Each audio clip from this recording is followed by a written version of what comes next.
A piece of cactus fiber cloth that should have rotted into dust within 20 years, the lifespan every botanist and textile expert confirms for untreated agave fabric exposed to humidity, heat, and human handling, has instead survived 5 centuries without decay, without protective treatment, without any natural explanation.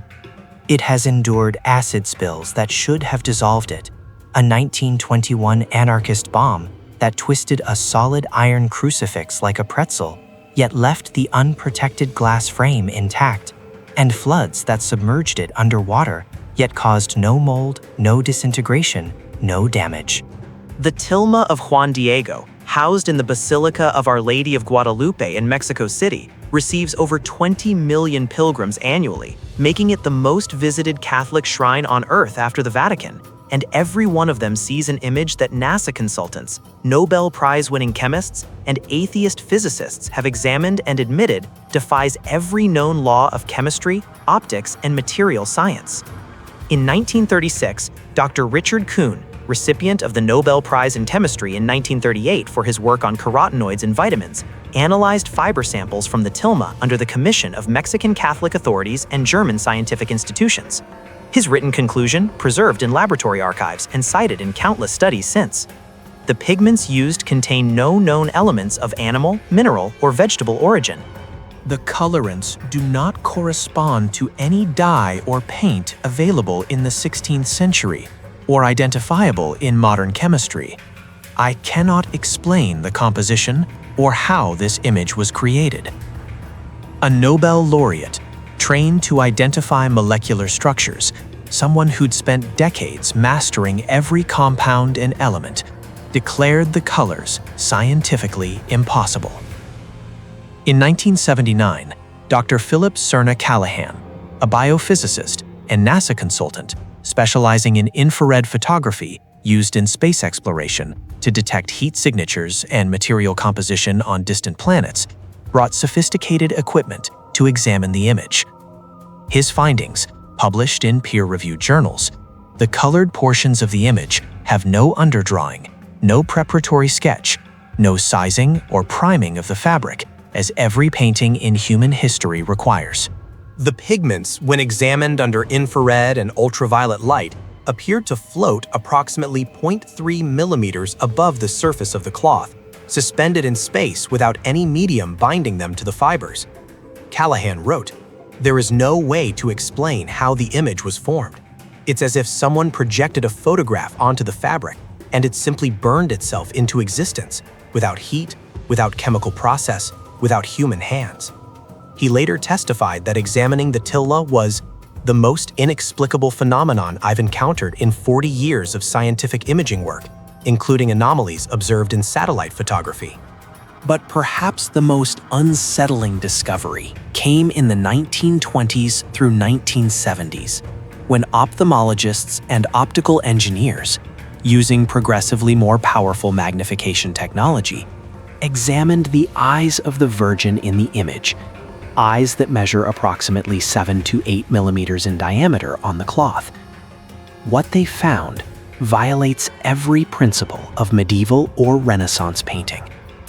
Reflected in both eyes, perfectly positioned according to the Purkinje-Sanson law of human optical reflection, which wasn't discovered until 1823, almost 300 years after the image appeared, are 13 microscopic human figures.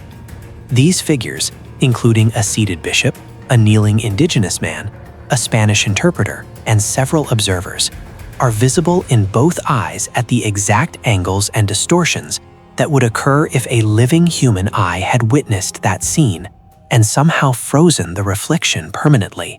Dr. Jose Aste Tonsman, a Peruvian ophthalmologist and expert in digital image processing at IBM, spent 20 years analyzing these reflections with computer enhancement. His conclusion: these are not painted details. They obey the laws of optics as if the eyes were photographing the scene at the moment the roses fell from the Tilma in 1531. This technology, to encode three-dimensional reflections in a two-dimensional surface with perfect optical accuracy, did not exist until digital photography in the 1980s. Today, you are going to discover 3 layers of evidence, scientific, historical, and symbolic, that converge on one impossible reality. On December 12, 1531, something occurred that transcends natural explanation. Something that converted 9 million indigenous Mexicans in 10 years, the largest mass conversion in Christian history without military force, and something that continues to defy skeptics 5 centuries later. You'll witness the apocalyptic context that made this miracle necessary, the precise details of Juan Diego's encounter with the Virgin Mary that match eyewitness testimonies, and the coded message woven into every symbol of the image that the Aztecs read instantly, but we've only recently begun to understand. But first, you need to see why this wasn't just a religious phenomenon.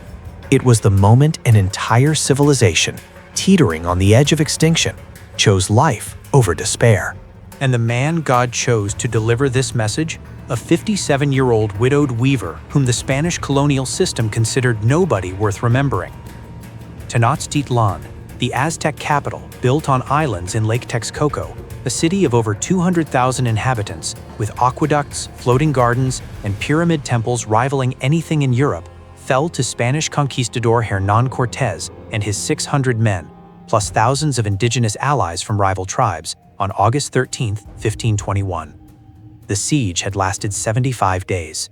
Smallpox, brought by Europeans, killed an estimated 40% of the population before the final assault.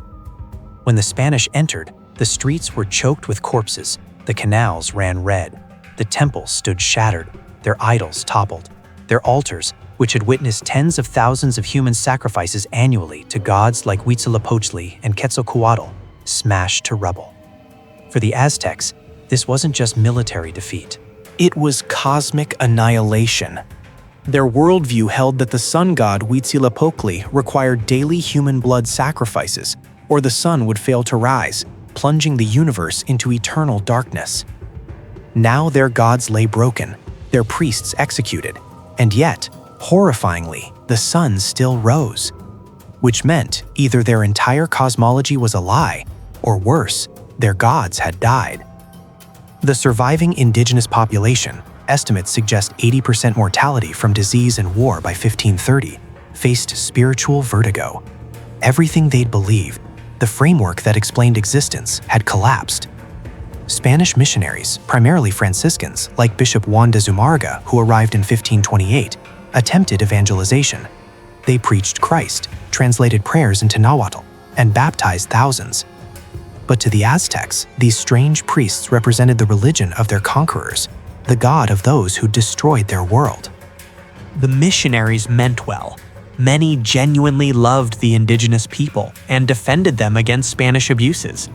Yet culturally, they failed to bridge the chasm.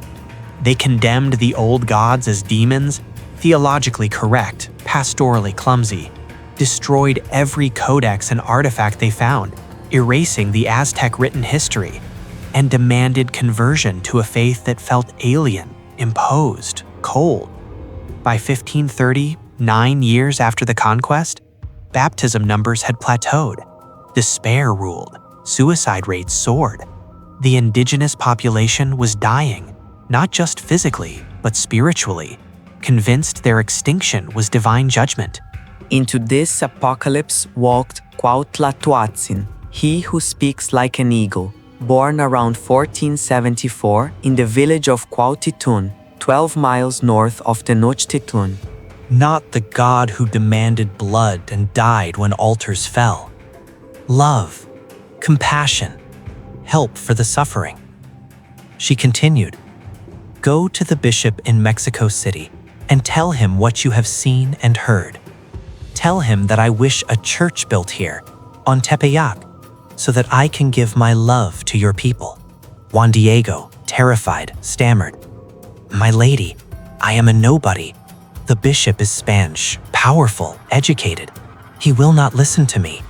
Please send someone else, someone important." She replied with words that would echo 500 years. "Listen, my son, there are many I could send, but it is you I have chosen. Go. I will be with you. If you've ever felt disqualified, hear this. God doesn't call the equipped, he equips the called. Juan Diego's poverty, his age, his invisibility, these were not obstacles. They were prerequisites. Because when the impossible happened, no one could credit human ability. Only divine intervention explains what followed.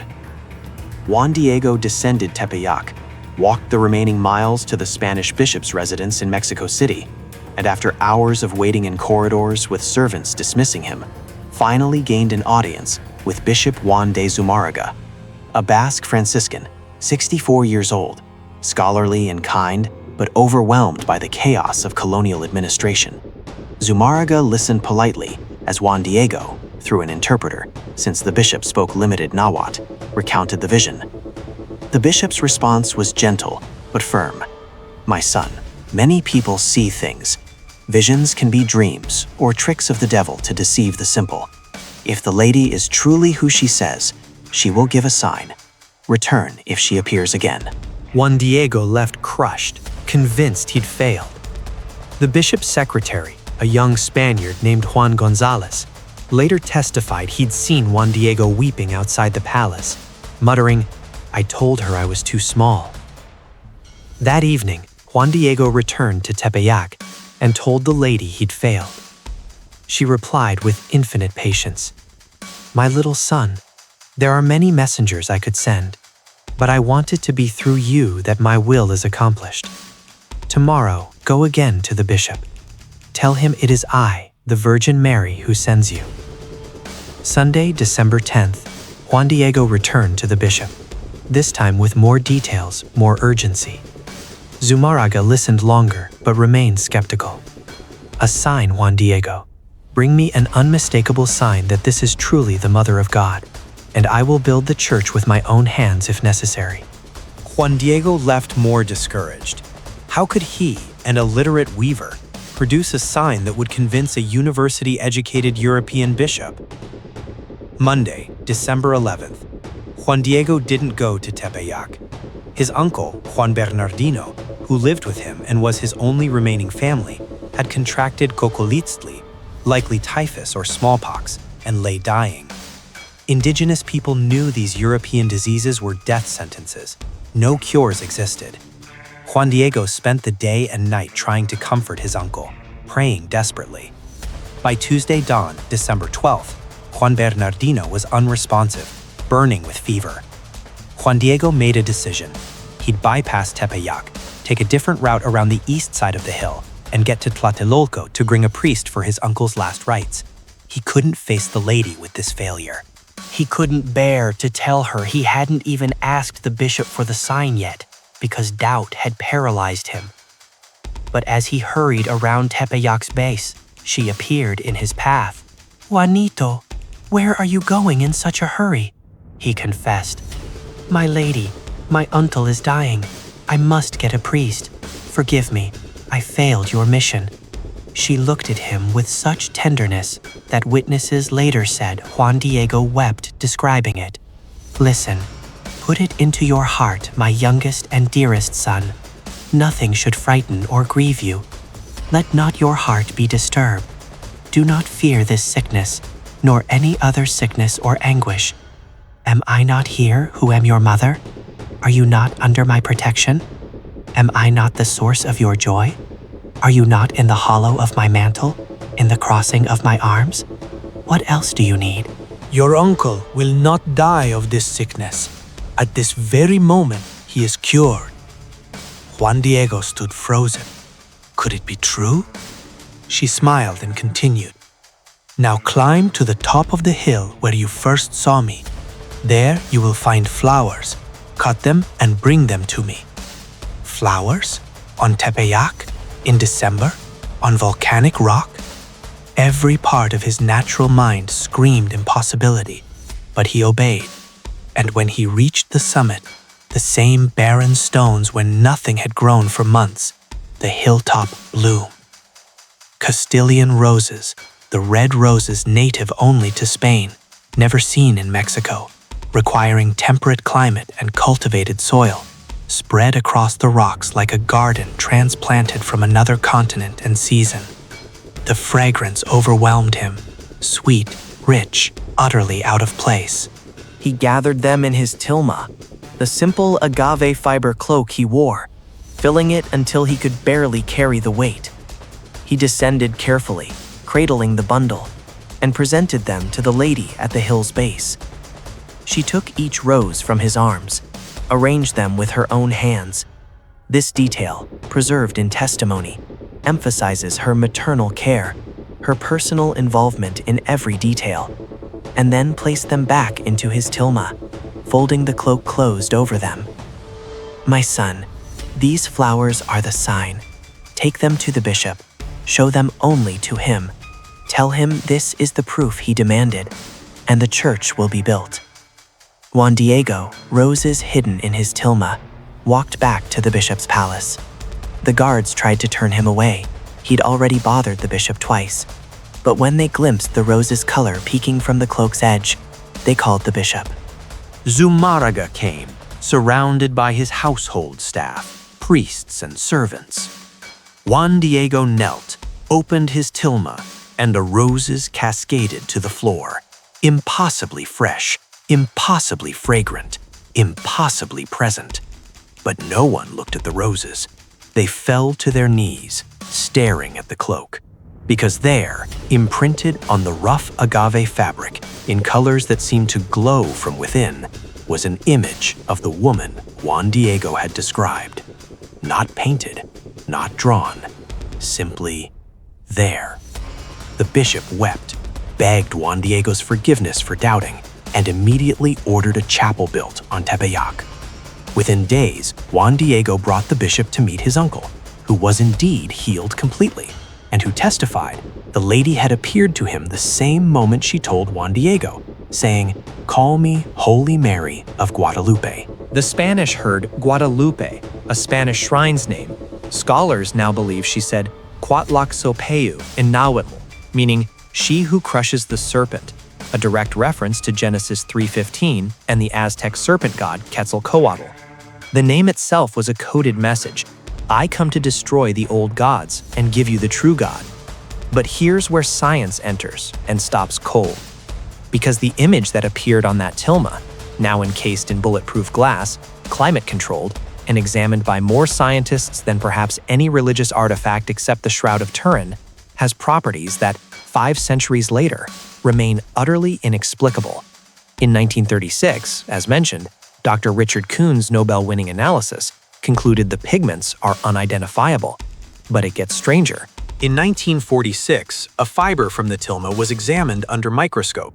Standard agave fiber decays within 20 years maximum in Mexico's humidity. The tilma's fibers, after 415 years at that point, showed no decay, no breakdown of cellular structure. In 1979, Dr. Callahan's infrared study revealed another impossibility. The image has no brush strokes, no directional application of pigment, as every painting shows. Under magnification, the colors appear to be infused into the fabric surface, not sitting on top like paint, but part of the fiber itself, as if the cloth had been dyed in impossible patterns. Callahan wrote, "The original figure, including the rose robe, the blue mantle, the face and hands, appears to have been done in a single operation, with no human means. The colors have not faded in 450 years, despite exposure to candle smoke, incense, and millions of touches before the glass covering was installed." In 1791, a worker cleaning the glass frame accidentally spilled nitric acid, a substance that dissolves organic material on contact, directly onto the upper right portion of the tilma, near the Virgin's shoulder. The acid should have burned a hole instantly.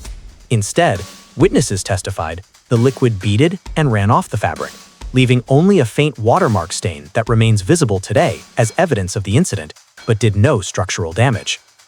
In 1921, during Mexico's anti-Catholic Cristero persecution, an anarchist placed a bomb disguised as flowers in a bouquet near the tilma.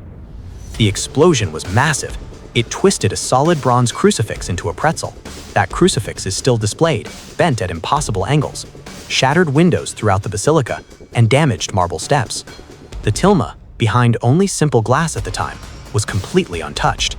Not a crack in the glass, not a scorch mark on the cloth. Then came the eyes. In 1929, photographer Alfonso Marque Gonzalez, while examining official photographs of the image, noted something in the Virgin's eyes. At first dismissed as artifact or shadow, his observation led to decades of research. By the 1950s, ophthalmologist Dr. Javier Torruella Bueno examined the eyes with an ophthalmoscope and confirmed there are images reflected in the eyes, positioned according to the Purkinje-Sanson effect, which describes how the human eye reflects images in 3 locations on the corneal surface. This optical law wasn't discovered until 1823. How could a 1531 image, whether painted or miraculous, demonstrate a principle of optics unknown for 3 more centuries? Dr.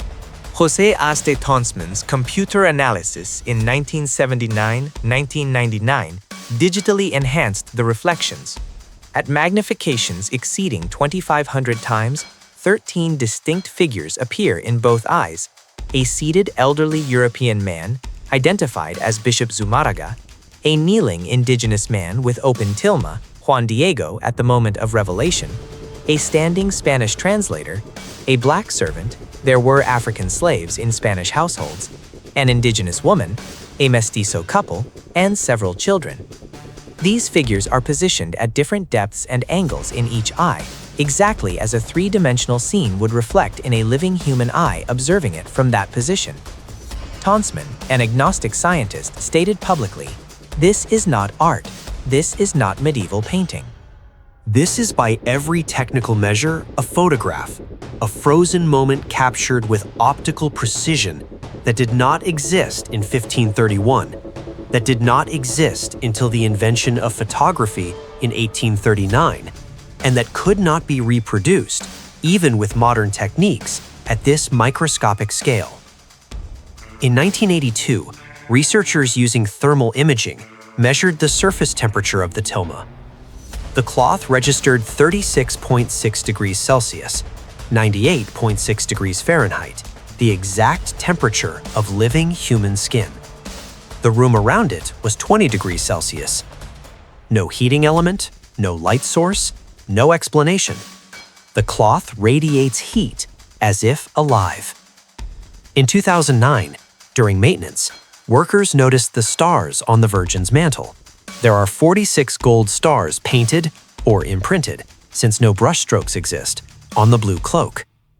Astronomers cross-reference these with sky charts. The stars' positions correspond exactly to the constellations visible from Mexico City on December 12, 1531, at the precise hour Juan Diego opened his tilma before the bishop. The image doesn't just depict Mary, it depicts the moment of its own creation, embedding historical astronomy into its composition.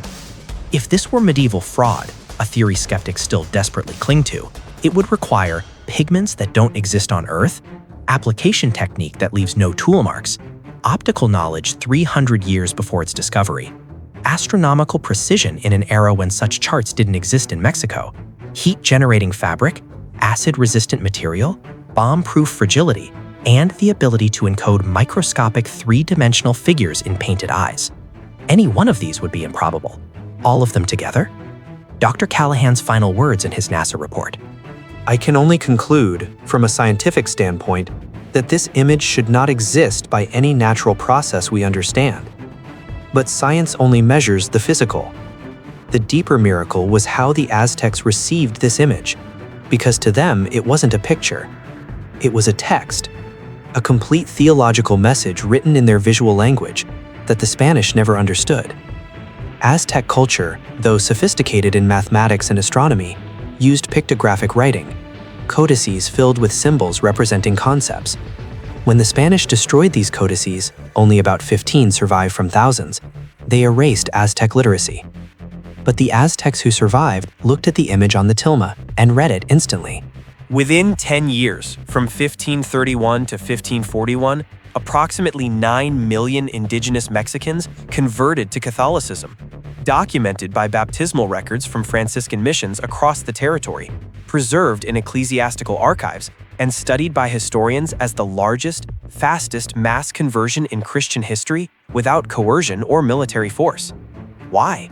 Because the tilma preached in symbols they understood on sight. Symbol 1. She is pregnant. The black band tied around her waist at the position of her womb is an Aztec maternity band, worn by pregnant women to support the baby. Aztec women recognized this immediately. She is not just Mother of God theologically, she is visibly, physically carrying him. The four-petaled flower emblem at the exact center of her womb, directly over her navel, is the Nahui Oyin, the supreme Aztec symbol for the center of the cosmos, the point where the gods reside, the navel of the universe. By placing this symbol at her pregnant womb, the image declares, God is here, not in the sky demanding blood, not in distant temples, here, in flesh, being born. This was revolutionary. Aztec cosmology taught the gods lived in distant celestial levels, fed by human sacrifice to prevent cosmic collapse. The tilma said, the true God is entering creation as a baby, carried by a humble woman, needing no blood, only love. Symbol 2. She stands on the moon. At her feet, beneath her sandaled foot. The sandals themselves are significant. Only goddesses wore shoes in Aztec iconography. She's elevated, divine, yet approachable, is a crescent moon. To Spaniards, this referenced Revelation 12:1. A great sign appeared in heaven, a woman clothed with the sun, with the moon under her feet. But to Aztecs, the moon represented their goddess Tonantzin, and more broadly, the darkness of their pre-Christian religion. The virgin standing on the moon declared, I supersede your old gods. They are beneath me, but I do not destroy them with violence. I transcend them with love. She's neither hostile nor weak. She's maternally superior. Symbol 3. She is clothed with the sun. Golden rays surround her entire body, but she doesn't obscure the sun. She stands before it. To Aztecs, the sun was Huitzilopochtli, their supreme god, demanding daily human hearts. The virgin, blocking the sun's center, yet letting its rays spread around her, said, Your sun god is not destroyed, but he is not the source of life. The God I carry in my womb is. Worship him, and the sun becomes a servant of light, not a tyrant demanding death. This sophisticated theological distinction, not denying the sun's existence, but reordering its hierarchy, allowed Aztecs to convert without feeling their entire cosmology was lies. It was incomplete, pointing to something greater, Christ. Symbol 4. The 46 stars. Aztecs counted time by celestial movements.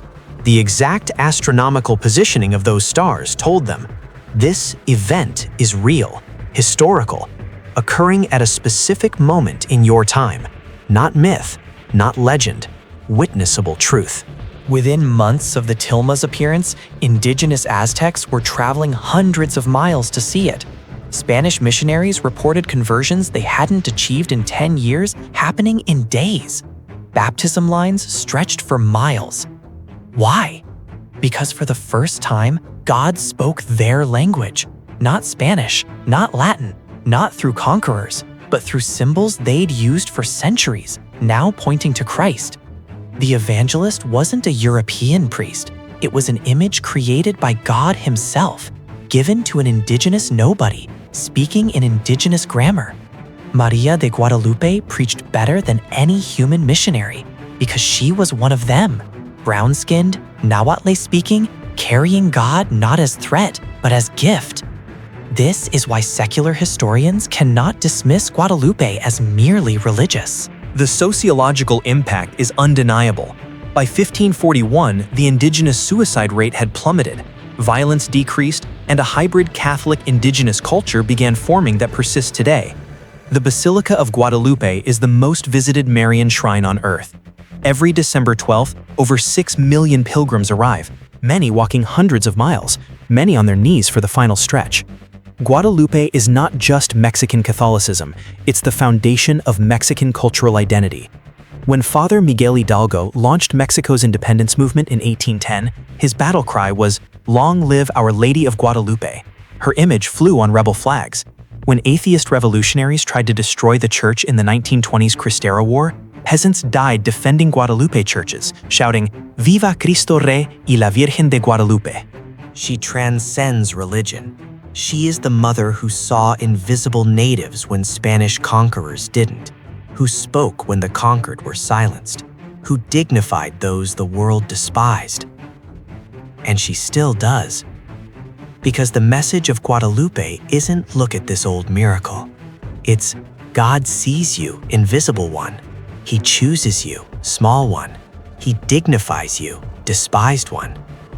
If you feel overlooked, too old, too wounded, too sinful, too late, too weak to matter, Guadalupe is God preaching to you in the only language that penetrates despair. Proof.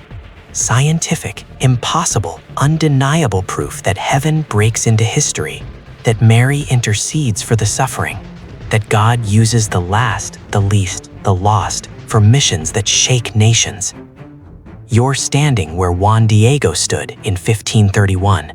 Not at Tepeyac, but at the crossroads of faith and doubt, looking at evidence that should shatter skepticism, yet feels almost too good to be true. Am I really seen? Does my life actually matter? Can God use someone like me? The Tilma answers with silence obliterating clarity. Yes. Because if God chose a 57-year-old widowed weaver with no education, no status, no qualifications except willingness, to deliver a message that converted 9 million people and endures 500 years, He can use you. The scientist who demands proof looks at the tilma and finds chemically impossible pigments, optically perfect reflections, thermally anomalous fabric. The skeptic walks away with silence. But you? You who feel invisible? Who failed before? Who wonder if your prayers disappear into cosmic indifference? You see the pattern.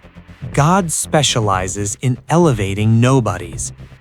3 concrete steps Juan Diego modeled that translate to your life today, regardless of whether you ever pilgrimage to Mexico City. Step 1. Obey the mission despite 0 human credentials. Juan Diego had every excuse: age, poverty, language barrier, social status, grief over his wife, fear of powerful bishops. He went anyway. You have a mission.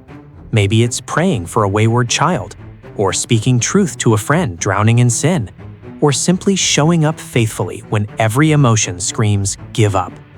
Your credentials don't matter. Your availability does. Pray daily. Lord, I am Juanito. I am small. I am weak. I am unqualified. But if you want me to speak, I will open my mouth. If you want me to serve, I will move my hands. Use my nothingness for your glory. Obedience precedes confirmation. Juan Diego didn't see the image first. He obeyed in darkness, and the sign came after. Step 2. Return after rejection. Juan Diego went to the bishop twice, got dismissed twice, and still returned a 3rd time. Most people quit after the first no. You prayed for someone and it seemed useless. Keep praying. You tried to share your faith and got mocked. Keep witnessing. Rejection is the test of whether we trust God or our feelings. Hebrews 11:6.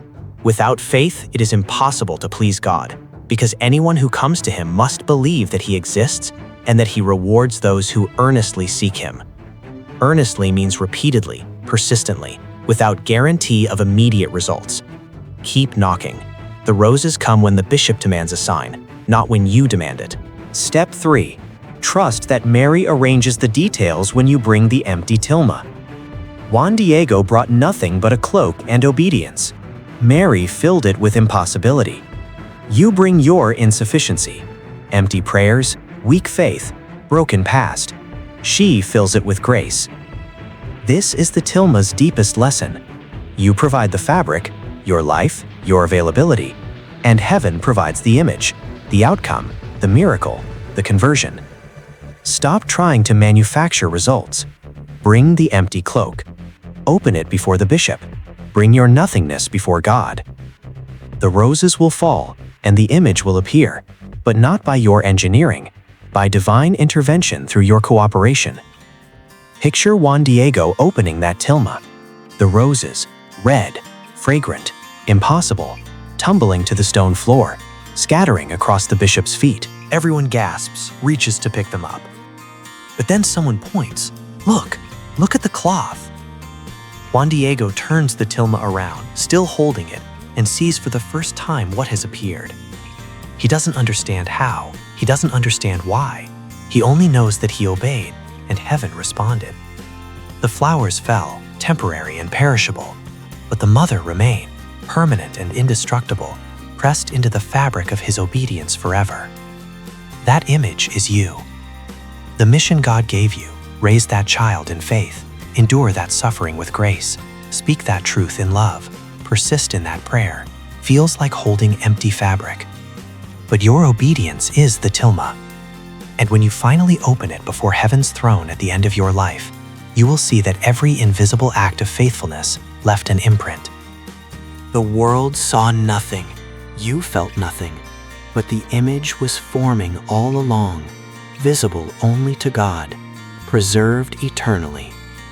If this evidence has shifted something in you, if the scientific impossibility combined with the historical reality has cracked through intellectual doubt, or if Juan Diego's story has given you permission to believe your smallness is not disqualification, but divine strategy, comment right now with this ancient prayer, born from Guadalupe. Our Lady of Guadalupe, cover me with your mantle. Make me small enough to be used greatly. Make it public. Confession of faith has power. Like and subscribe. This algorithm becomes a net, catching desperate souls, searching proof of God. Or does Mary really appear? In their 3 a.m. doubts.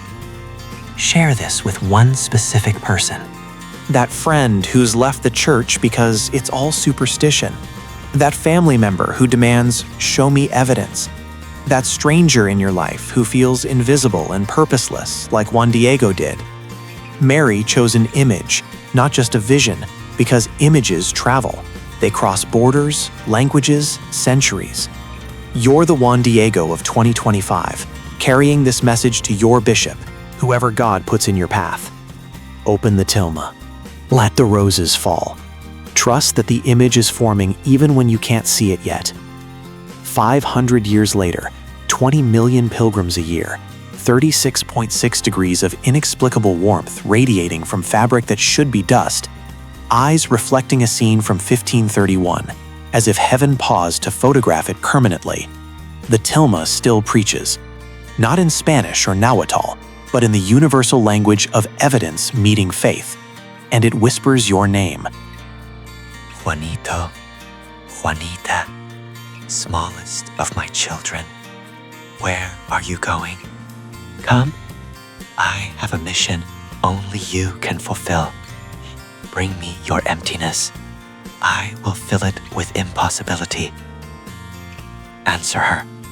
The bishop is waiting. The fabric is ready. And the roses of obedience will become the image of eternity.